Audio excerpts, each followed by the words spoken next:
we are standing in the courtyard of the Royal Academy of Arts in London, just before the opening of our major autumn exhibition, Degas and the Ballet, Picturing Movement.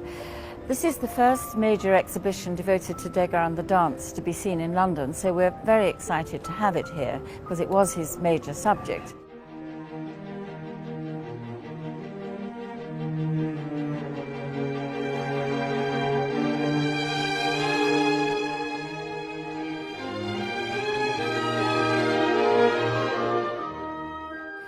But we have a very exciting, new and interesting perspective on the subject of Degas and the dance, and that is the relationship between his work and what was happening in pioneer photography and the very first films in Paris at the time. Even in Degas' lifetime, people would ask him why he was so obsessed with the ballet, and he usually gave a rather cryptic reply which didn't tell you very much.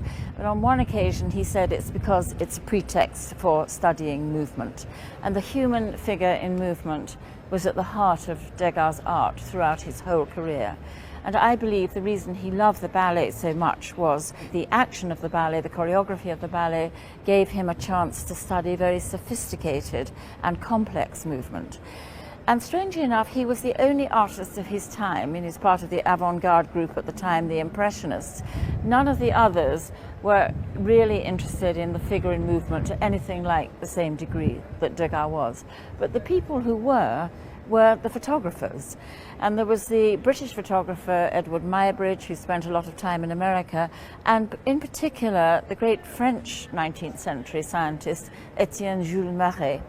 And Degas was very familiar with the work of both these photographers. They both publicized their work a lot in popular science journals of the day, such as La Nature, which Degas knew about and read. And they really pioneered the very split-second stop-action photography, where if you put it, the figures don't actually move, but it's as close as you get to the cinema before the actual invention of cinema. And we see a lot of influence of that, of sequential movement, in Degas' images of the dance.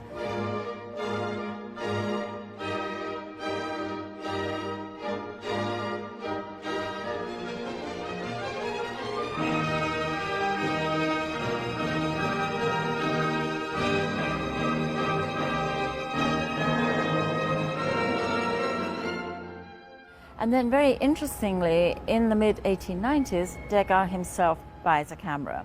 He buys one of the early Kodak cameras and starts taking portrait photographs, mostly of his friends.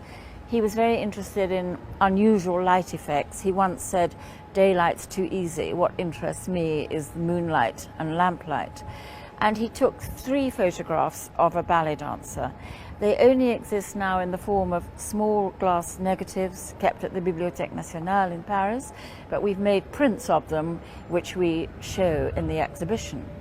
And then, by a coincidence, the very year that Degas himself takes up photography, 1895, is the year when we see the first films by the famous Lumière brothers.